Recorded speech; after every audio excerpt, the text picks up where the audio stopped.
My daughter's on the floor and that's just what's happening right now. So you want to begin to stop the judgment and comparison and just drop into the noticing, like that third person perspective. Welcome to the Connect Method Parenting Podcast, where correction is out, connection is in, and your kids want to listen to you. I'm Andy Martineau, creator of Connect Method Parenting, here to help you stay calm, confident, and connected no matter what. Hey, everybody. Ever wondered why, despite your best intentions, you sometimes fail to take action towards your parenting goals? In today's episode, we're exploring the perplexing gap between our aspirations and our actions. So I've been thinking about why sometimes I take action, why sometimes I don't take action. I've been thinking about you guys. When I'm talking to moms, one of the most frustrating things for them is when it seems like they're not having the results that they want, or they're taking the action that they're planning out in their head, but then it's not happening. So we all have dreams. We've all set these goals. We all have things that we want to do, but then how do we get ourselves to do them? And why don't we do the things we want to do? Do you guys have any guesses of why we don't do the things? Sometimes we're like, I want to do that thing, and then we don't do it. It really all comes down to the same answer, how we feel, right? We either going towards a feeling or we're withdrawing from a feeling. And so we're having thoughts and there's feelings, and they're created by our beliefs about ourselves, about our kids, about our situation, but we can't control other people. We can't control the past. We can't control what we did yesterday. Done, locked and loaded. We can't control anything that happens out in the world beyond our influence, really beyond us. And those are just circumstances, just situations. And really, those are the only things that we can't control in our life. Other people and other things. Good news. The rest of the components in the STEER model, the thoughts we have, the beliefs we have, something, if we don't like it, we can process, we can identify, we can heal that, our emotional reactions to something. Now, it might feel like we can't control it. And I'm for sure not saying that you should beat yourself up for having a certain reaction to something. No. Anytime something triggers us, like our kids yelling, or they're fighting, or there's a mess everywhere, all of those are just signs for us when we see the emotional response we're having and we get to the bottom of the beliefs that are behind it, and we look at the actions we're taking. We're looking at all of that from this awareness perspective, using the principles of Connect Method Parenting. And we're like, okay, here's what's happening now. This is what's happening. That's it. And what can I do? What's there? Maybe there's some emotional release we need to go into, right? To heal it. Maybe just the awareness. There was something that happened this weekend that really was triggering for me. And as I talked it through and thought it through, the awareness just started to release the ideas I had of what that meant. When I'm like, oh, that's what my brain thinks it means when someone does that. I'll tell you what was happening. I was speaking into a local group that I've been friends with them for a long time. And there was someone in the audience that just kept talking a lot.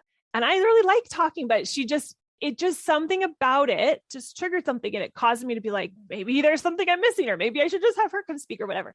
And it was so fascinating because it just opened up my awareness to be like, oh, there's something there. There's something there to look at. There's something there to heal. And the same thing with my kids, right? Brains want to go to self-doubt. I don't know what's happening. Maybe I should just give up. Maybe I don't know what the heck I'm doing. Self-doubt is part of being a human. And it's part of being a human. We think it shouldn't be there, but it's part of being a human. It's just there to teach me.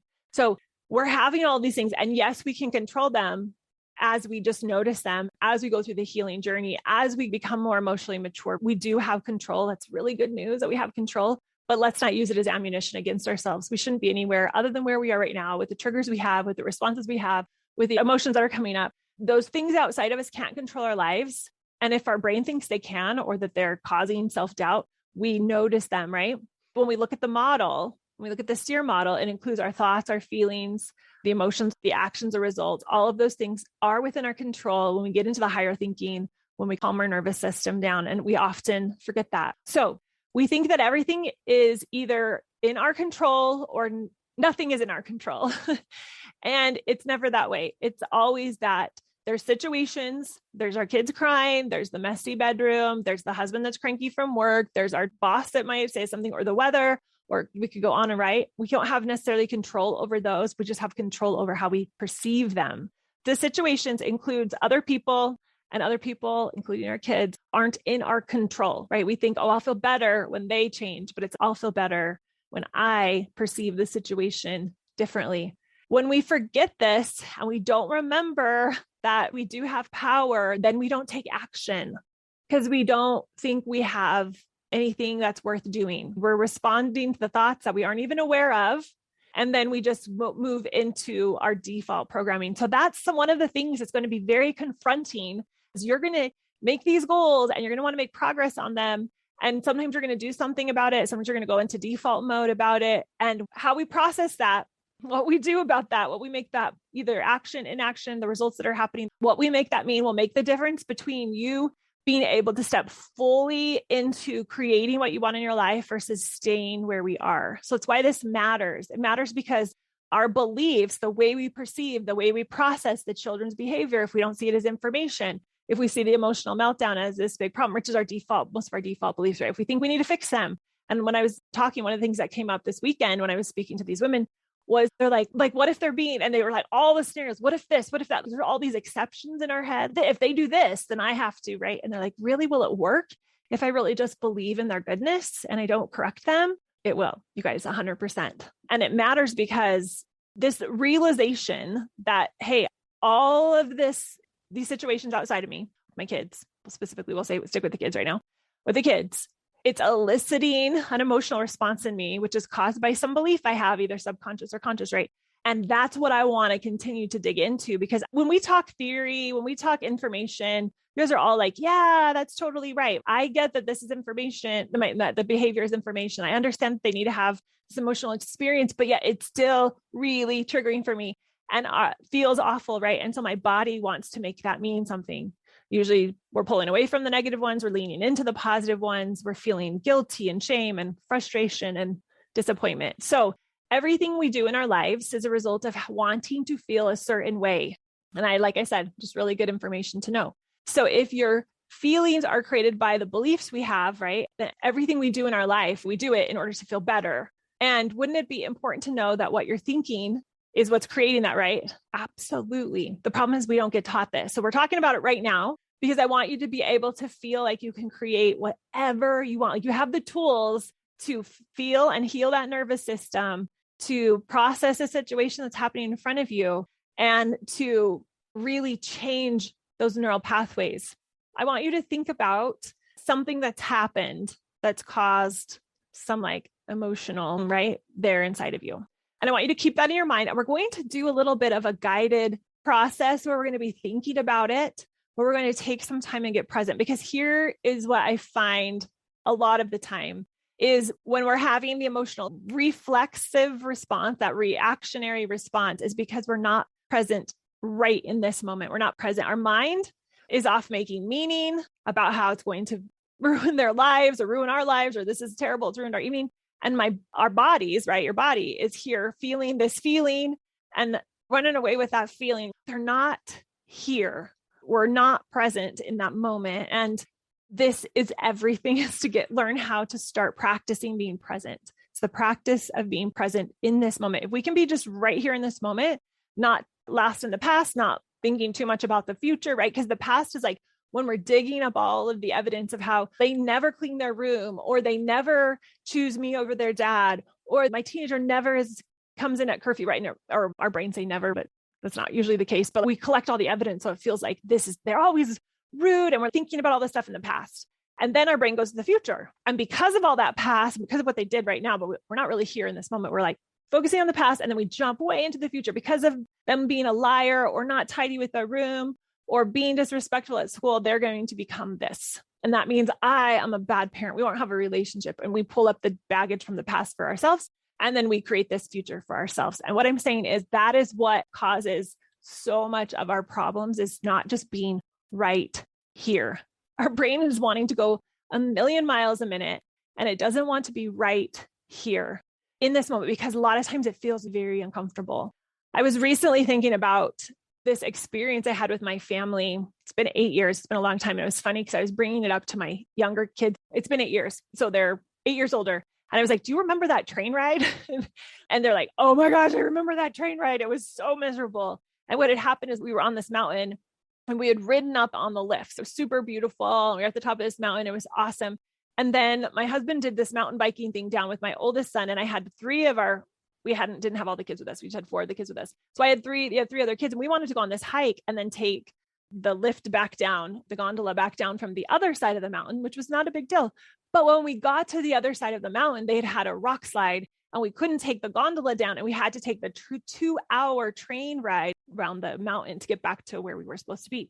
And at first I was like, that'll be fine, right? That's going to be an adventure. That'll be great. Instead of the 15-minute gondola ride, because we were not very far from where we needed to be. We just didn't have a way to get back because of the way the mountains and the train.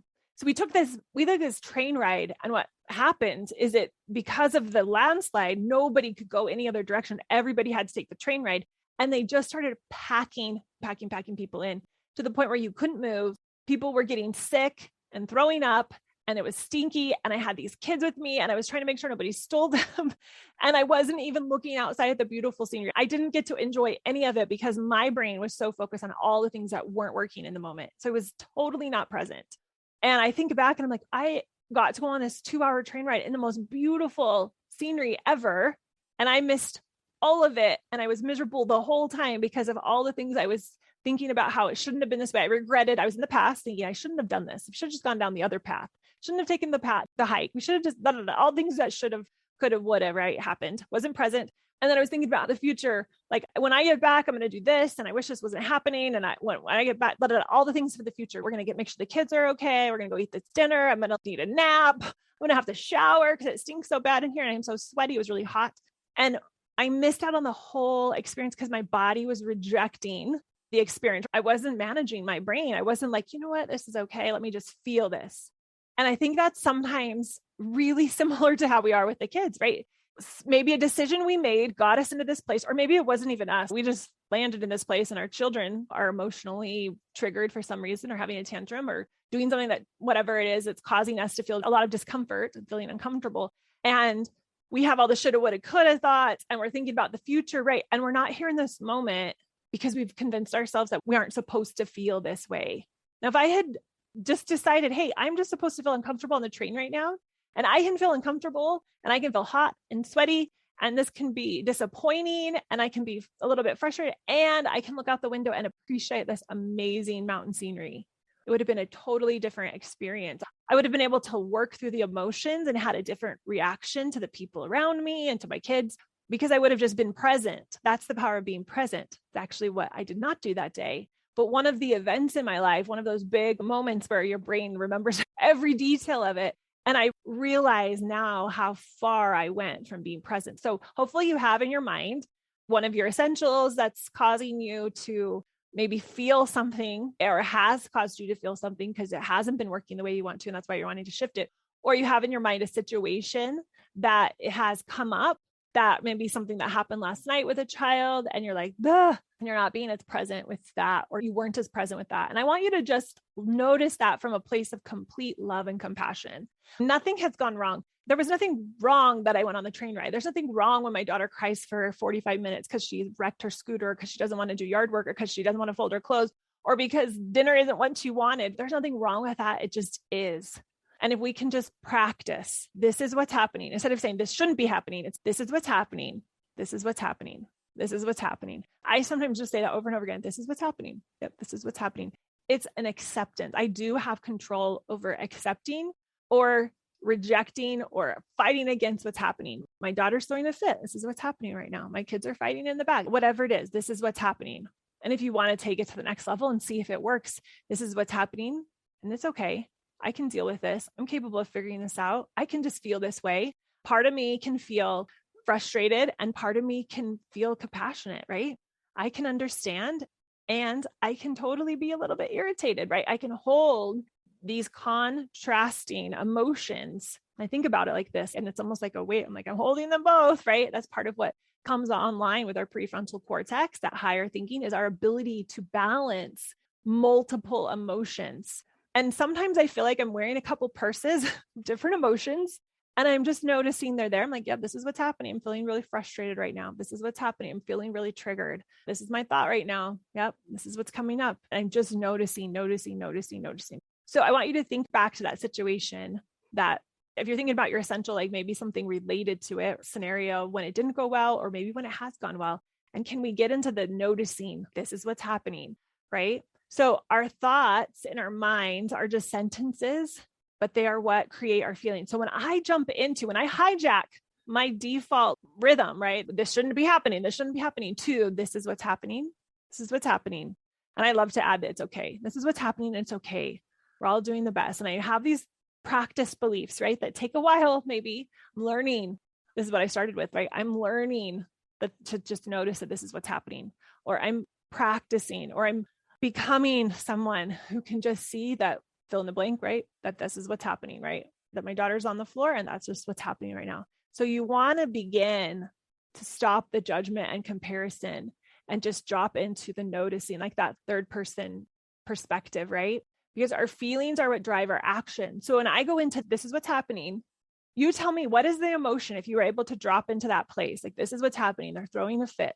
When I go into this is what's happening, it's okay. Sometimes I just say, oh, this is my thought. So I'll say what's happening in my brain, what's happening in my child's brain, what's happening maybe in my husband's brain. I'm like, this is just what's happening right now. This is what's happening. Acceptance is one of the emotions, I would say. Curiosity, awareness. It's like a pause and a slowing down. So there's this process I call SOS. I call it different things, but we're going to call it SOS today. There's different ways I say it. So SOS is slow down. This is when I'm feeling like I'm just frantic, right? S is for slow down and just see what's happening. Slow down. This is what's happening. I'm going to slow my brain down because we have to slow and interrupt the pattern. Now, sometimes I slow down very slowly and I don't actually slow my brain down until after it's happened. But eventually when I'm able to slow my brain down enough to interrupt, I'm like, oh, that's what happened an hour ago. Okay. Let me just look at that. Let me just see that. At first, you're for sure not going to slow down in the moment. You might even have a little bit of, ooh, this is what's happening. And you just keep going. Totally have done that like 1,000 times. And wherever you interrupt, awesome. Even if it's 2 days later, a week later, you jump on a call and you're like, Andy, this is what was happening. And I see it now. Or maybe you jump on the call and you still aren't even able to see it. And you're like, this is what's happening. And I'm so mad. And we can start to slow our brains down. So this is what's happening. And we're slowing our brains down to actually see if we can pause the default pattern, pause the model, pause that SEER model. And we've done the work now, the process of doing the models, the unintentional and the intentional models for your essentials. That is a process of slowing down. And I'm inspecting this and I'm looking at it. And I'm seeing like, oh, I can see now when I'm not so triggered how that's flowing and what my beliefs are and what my thoughts are. And I can start to see what I want to create. That's a slowing down process.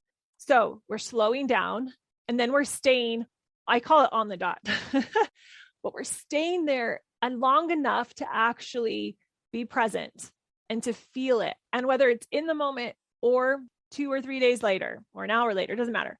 We're staying there long enough to say, okay, let me unpack that a little bit more. Let me see if I can understand that a little bit more. So the slowing down is getting us to pattern interrupt.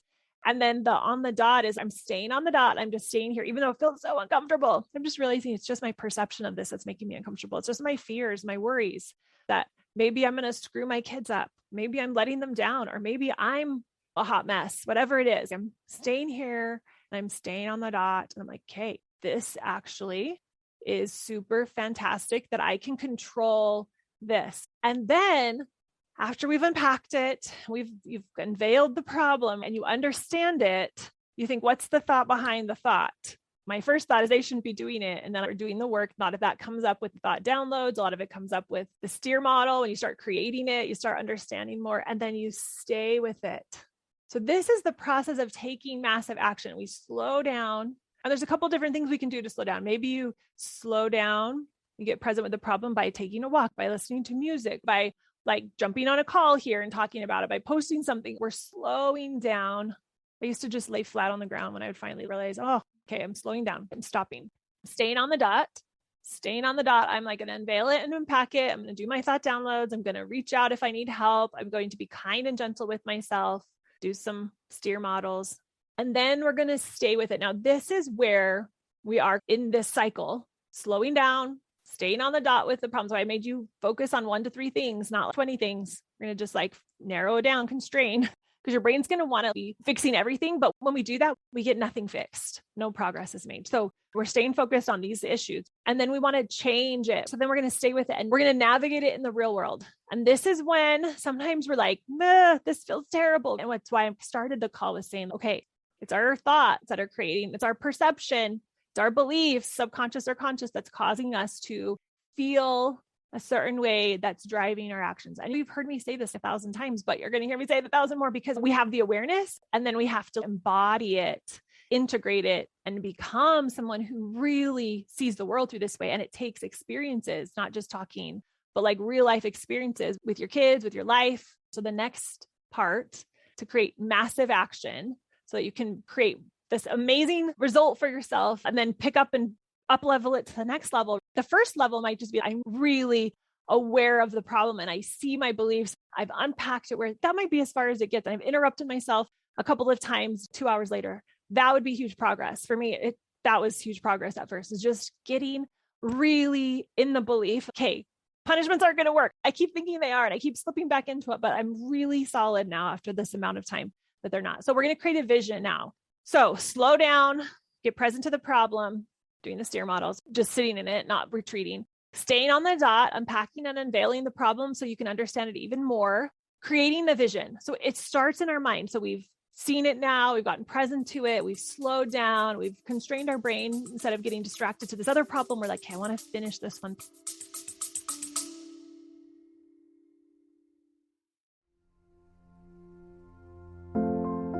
If you're new to Connect Method Parenting, I have a great way for you to get started.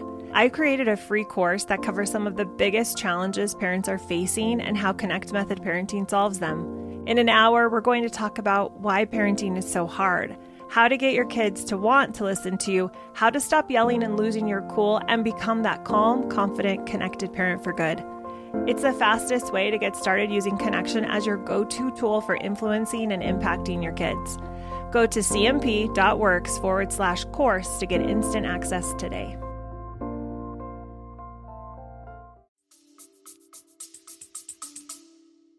And now we're going to create the vision. It starts in our mind with the awareness, but now we've got to drop it into our body. So then we start to visualize it. What am I going to do now?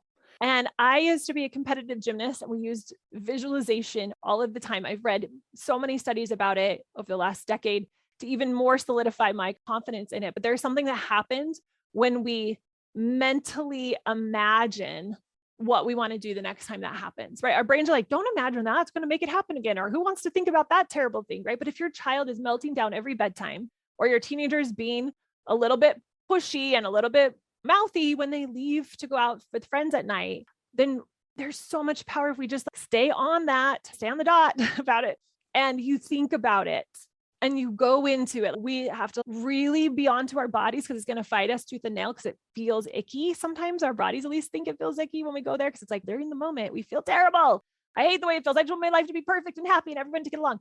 But it's like, hey, let's go there, step all the way into it and really imagine. I would imagine my tumbling passes and my floor, all the floor routine dance moves and the beam and the bars. And I would just visualize it. And what they found in studies is our brain, our body, the way we make reality for ourselves, there's very little difference between what we imagine and what we do actually in the real world. There is a little bit of a difference. It's not the same, but there's so many studies that show incredible progress by somebody just imagining that their arm is getting stronger. They put these people in casts. This is one that I think is just really fascinating.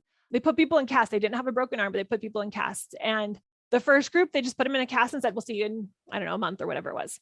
The second group of people, they said, okay, we're going to put you in a cast. I want you every day to spend, I can't remember the amount of time, but so much time imagining yourself exercising and that muscle getting stronger that's in a cast. And then the third group of people, they didn't put in cast. They just told them to do a certain amount of exercises equal to the time that the people were imagining the exercises. And the people with the cast did nothing. Their muscles went down in strength a certain percentage. And the people who had the cast on, but thought about it, they actually didn't lose as much muscle mass. And the people who exercised obviously was more because they were physically moving it. But the difference between the people who had the cast and did nothing and had the cast and just visualized it, literally did not move their arm, it was pretty significant. I'll have to find the actual data. I wasn't planning on citing that for you guys today, but it was incredible. And there's so many other studies that just show the power of just our brain thinking and believing that something's possible, going through it. With athletes, they do it all of the time and it's huge. So it starts in our mind, can be a little bit body, but mostly in our head. And then we're going to have to drop it into our nervous system, into our body. And so we start to ask ourselves, okay, what am I going to do the next time? Fill in. I want you to think about the thing that you've been thinking about, the goal that you have set for your essentials, or that thing that just happened last week that was blah, that happens every night. So what are you going to do the next time that happens? And I want you to visualize the person who does the new thing, that version of you. What are they doing? What are they choosing to do instead? Okay. So we're visualizing it. Okay, I can see it. This is the result I would create. Make sure it's about you, not about your kids, fixing your kids right now. The kids will fix themselves once we just love them and show up more loving towards them. So put the result you want to create for yourself. Hey, they had a meltdown at bedtime. My child has a meltdown, and I chose to just stay connected and not get triggered. And so in order to do that, I have to prepare by eating really well that day and making sure I got enough sleep and getting myself ready an hour before bedtime happens when I know they get that meltdown stage, all the things that you would have to do. And then I'd have to be feeling determined maybe. And then my thought might be, I'm learning how to not melt down with my child when they melt down at night. And the situation would be the meltdown at bedtime, if that was your scenario. So just to give you an idea. So we visualize it, we conceptualize it also in the model, and then we continue to really imagine, almost like you're got a part in a play.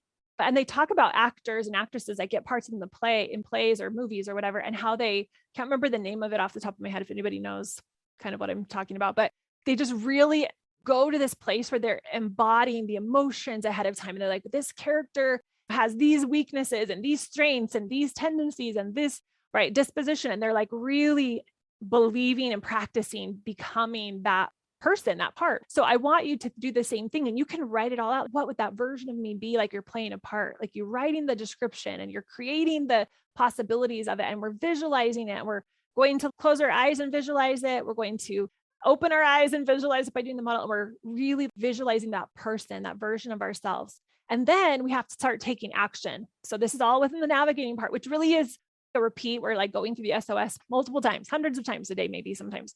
I'm reminding myself of who I was going to be, who I'm going to be tonight at bedtime. And then I take action. So I'm present and I understand. And now I'm going to do the new thing. Let me say that again. I'm present because we've unpacked the problem, right? We've interrupted it. We've slowed down, and I'm aware of what I want to do. I've mentally prepared. I've viscerally prepared myself, and I know what I want to be. If we can sit and imagine our daughter melting down and us walking into the room and being in this new place and responding in this new way and believing this new thing about them and about us, right? Our body's almost like, oh, we've done that once. The more we visualize it, the more we begin to believe that it's possible. So we choose something to work on.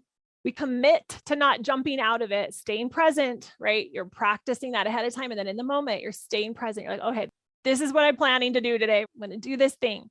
I'm staying present. And then we curate or start collecting all the beliefs ahead of time. We practice the beliefs in the real time, and we're creating the habits. We're creating the cue cards so you can step into the part, right? You're deciding what kind of actions you would take. You're creating the vision. Like I said, that all is creating more evidence. You've written out the steer models, right? Anything to help make it easier for you to be successful. You're creating that, you're curating that, you're collecting that, you're practicing that, right? And then we continue finding that calm center that you can come back to no matter what the emotional waves or the behavioral waves that are happening outside of you. So this is a way that we can think about the process of actually taking this goal. And I've asked you to do the steer models, right? But now I'm saying, how do we take more consistent action? And even if that action is just us starting to visualize it, that is really powerful. Taking that model and really creating that awareness, that possibility in our minds ahead of time. So this is the SOS again. I'll just repeat it really quick. And then I'm going to do a little bit of a guided process with you about just staying present, right? So we slow down. That's the S part, the first S, slow down, get present to the problem. Whenever that happens, right? We're just trying to slow and interrupt. And then we stay on the dot. We unpack it. If you slow down in the moment, you're like, oh, this is the problem. I see it. And you're like, this is what's happening, right? Staying on the dot would just be, how do I stay in this moment with my child? What have I practiced? What have I visualized? Pull out the cue card if you need to. I did that a lot. Oh yeah, that's right. I'm learning to believe this is just information. I'm learning not to blame them. I'm learning not to blame me. I'm learning to be compassionate. So we're staying on the dot, and then we stay with it and we execute what we've planned on. So there's the real-time SOS, right? Slow down, stay on the dot, stay here, stay in this moment, right? Your brain's going to want to go everywhere else, back and forward, messes in the other room, right? Whatever. And then we stay and navigate it. Stay. So slow down on the dot for O, stay. So we can do that in the moment, or we can do it after the fact. And there's power in doing both, especially at first. Really powerful to do both. Okay. So let us discover more of what's getting in the way of that by being present. So that's my challenge for you this week. Love you all. Bye, guys.